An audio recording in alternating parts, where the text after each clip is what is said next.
একটা পুরো গ্রাম যেখানে প্লাস্টিকের একটা টুকরো খুঁজে পাওয়া কঠিন। শুধু পরিষ্কার বললে কম বলা হবে। এই গ্রামে এমন কিছু ইউনিক জিনিস আছে যা দেখে আমরা সত্যি ভীষণ অবাক হয়েছিলাম। মেঘালয় ভ্রমণের এই চতুর্থ পর্বে আপনাদের ঘুরে দেখাবো মাওলিনং, যাকে অনেকেই এশিয়ার সবথেকে পরিচ্ছন্ন গ্রাম হিসেবে চেনেন। আর শেষে বলবো এত দূর থেকে সময় ও অর্থ ব্যয় করে এই গ্রাম দেখতে আসা সার্থক কিনা। নমস্কার বন্ধুরা, আপনারা দেখছেন বং রোমার্স চ্যানেল। আসলে আমাদের মাওলিনং ভ্রমণ শুরু হয়েছিল আগের দিন সন্ধ্যায়। মাওলিনং প্রবেশের সময় এন্ট্রি ফি হিসাবে আমাদের থেকে নেওয়া হয়েছিল 100 টাকা। এরপর আমরা পৌঁছে গেলাম আমাদের অনলাইন বুক করে রাখা ওডিসি স্টেজ মাওলিনংয়ে। মাওলিনংয়ে আমাদের যে হোমস্টে বুক করেছিলাম ওডিসি স্টেজ, এইটা তার রুম। মাওলিনংয়ে যেহেতু আমাদের শুধু রাতটুকুই থাকার কথা ছিল, তাই আমরা এখানে বুক করেছিলাম একটি বাজেট স্টে অপশন, যার ভাড়া পড়েছিল 2000 টাকা। তবে এই রুমটায় দুটো ডাবল বেড আছে, তো এখানে 4 জনের অ্যাকোমোডেশন হয়ে যাবে।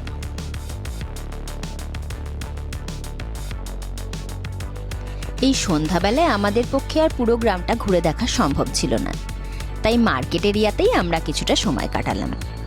এই হচ্ছে সামনে পার্কিং লট, আর তার চারপাশে দেখতে পাচ্ছেন পুরো এগুলো বিভিন্ন শপ রয়েছে। ট্যুরিস্টরা আসলে এখান থেকে যাতে শপিং করতে পারে তার জন্য। আমরাও চটপট কিছু শপিং করে নিলাম আর ঠিক করলাম পরের দিন একদম ভোরবেলা গ্রামটা দেখতে বেরোবো। সকাল বন্ধুরা, আমরা সকালেই অ্যাকচুয়ালি চেরাপুঞ্জি বেরিয়ে যাব, তাই আমরা ভাবছি মাওলিনং যে গ্রামটা আমরা কালকে সন্ধ্যেবেলা ঢুকেছিলাম সেইভাবে দেখানো হয়নি, তো আমরা এখন একটু জাস্ট আধা ঘন্টার জন্য গিয়ে একটু ঘুরে আসি।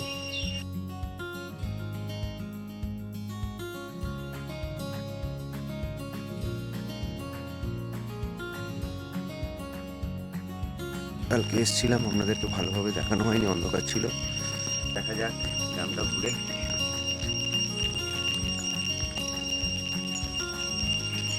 এইদিকে এগুলো টি স্টল, রাতে আমরা এখানে চা খেয়েছিলাম, এখন বন্ধ।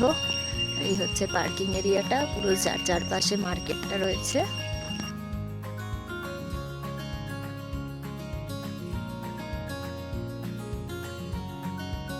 গ্রামের রাস্তা ধরে হাঁটতে হাঁটতে প্রথমেই যে জিনিসটা চোখে পড়ল সেটা হলো এই অবিশ্বাস্য পরিচ্ছন্নতা।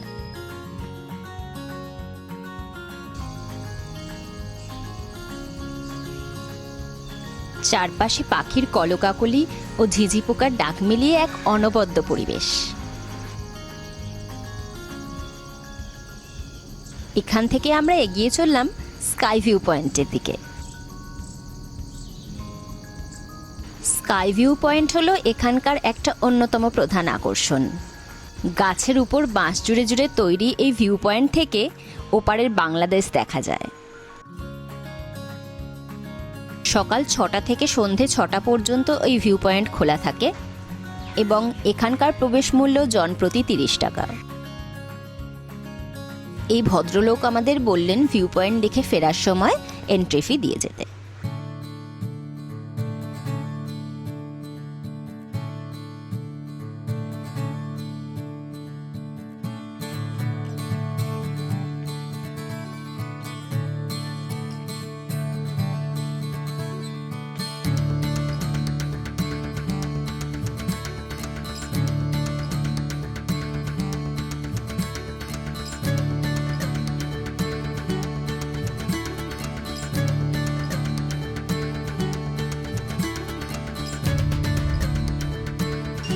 এই দূরে দেখতে পাচ্ছেন ওটা হচ্ছে বাংলাদেশ। সামনে যে গাছপালাগুলো দেখছেন তারপর থেকেই বাংলাদেশ জাস্ট।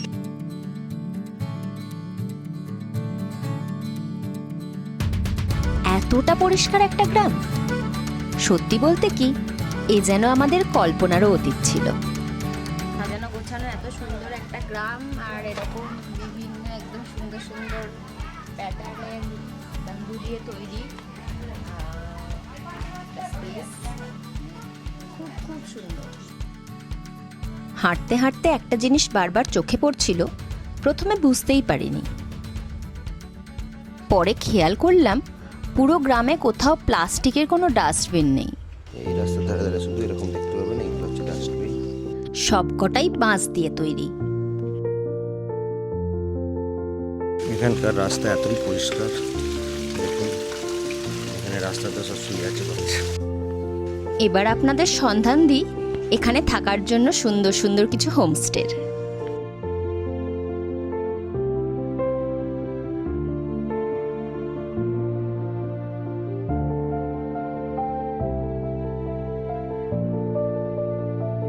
প্রায় প্রতিটি বাড়ির সাথেই রয়েছে হোমস্টে, এবং এখানে একটা বিষয় আমাকে খুবই অবাক করেছে, প্রতিটা বাড়ির সামনেই রয়েছে সুন্দর সুন্দর ছোট্ট বাগান। মনে হচ্ছিল পুরো গ্রামটাই যেন একটা সাজানো বাগান।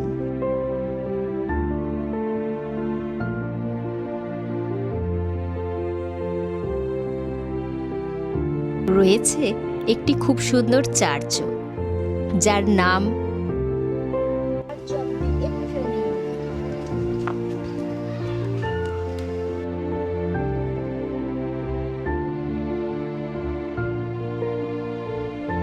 রয়েছে বাঁশের তৈরি আরো কয়েকটি ভিউ পয়েন্ট।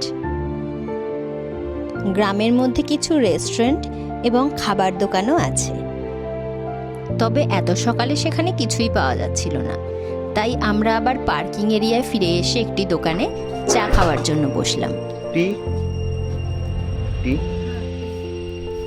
এখানে এসে এত সাজানো গোছানো একটা গ্রাম পেয়ে ভীষণ ভালো লাগছে। এশিয়ার ক্লিনেস্ট ভিলেজ তকমাটা যে দেওয়া হয়েছে সেটা কোনো অংশে মিথ্যে নয়। মাউলি নং থেকে আমরা এখন বেরিয়ে পড়লাম। আমরা যাচ্ছি এখান থেকে একদম কাছে রিওয়াইয়ের রুট ব্রিজ দেখতে। এটা হচ্ছে রিওয়াই ভিলেজ। गाड़ी एंट्री का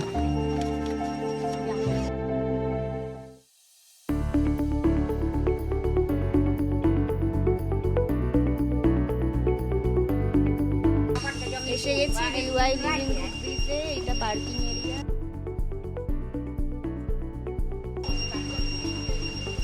এখানে স্টিকও পাওয়া যায় রেন্টে, যদি কারোর মনে হয় যে ব্যাম্বু স্টিক ধরে যাবেন, কারণ হাইকিং আছে কিছুটা, তো সেই ক্ষেত্রে এখান থেকে স্টিক নিয়ে নিতে পারেন।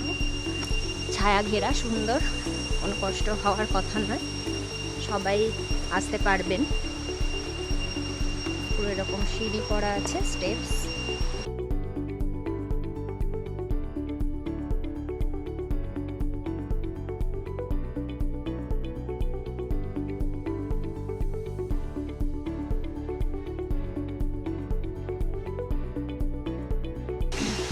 পার হেড 40 টাকা করে টিকিট। এখানটা মোটামুটি ফাঁকা ফাঁকাই আছে, এখন সকালবেলা সেরকম ভিড় নেই।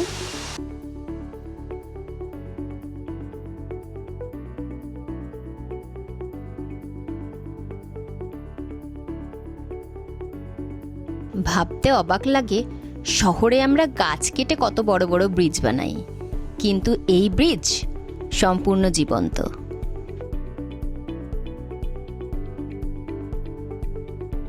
আমরা এখন দাঁড়িয়ে রয়েছি রিওয়াই রুট ব্রিজটার সামনে। এটা একটা সিঙ্গেল রুট ব্রিজ, এরকম তো অজস্র রুট ব্রিজ আছে মেঘালয়ে, বাট এটা খুব ইউনিক। আর একটা ভালো জিনিস যে এখানটা বেশ ফাঁকা ফাঁকা, তো অতটা ভিড়ভাট্টা নেই।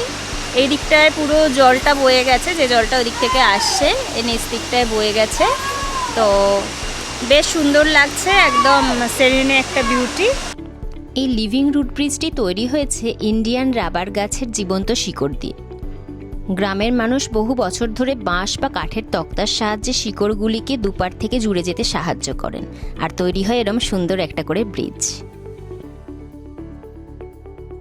সত্যি আমাদের এই প্রত্যন্ত গ্রামগুলো থেকে অনেক কিছু শেখার আছে। মানুষ যে শুধু প্রকৃতিকে কেটে নয়, প্রকৃতিকে সঙ্গে নিয়ে অসাধারণ কিছু তৈরি করতে পারে, এখানে না আসলে সেটা জানতে পারতাম না। আজকের ভিডিওটি কেমন লাগলো তা কমেন্টে অবশ্যই জানাবেন। আর ভিডিওটি ভালো লেগে থাকলে অবশ্যই একটা লাইক করে দেবেন। এরকমই আরও নতুন নতুন ট্রাভেল ভিডিও দেখতে এবং ট্রাভেল সম্পর্কে খুঁটিনাটি তথ্য জানতে চ্যানেলটি সাবস্ক্রাইব করে রাখুন। এবার আমরা এগিয়ে চললাম চেরাপুঞ্জির দিকে। পরবর্তী পর্বে থাকছে চেরাপুঞ্জির বিখ্যাত সব ফলসের ভিডিও।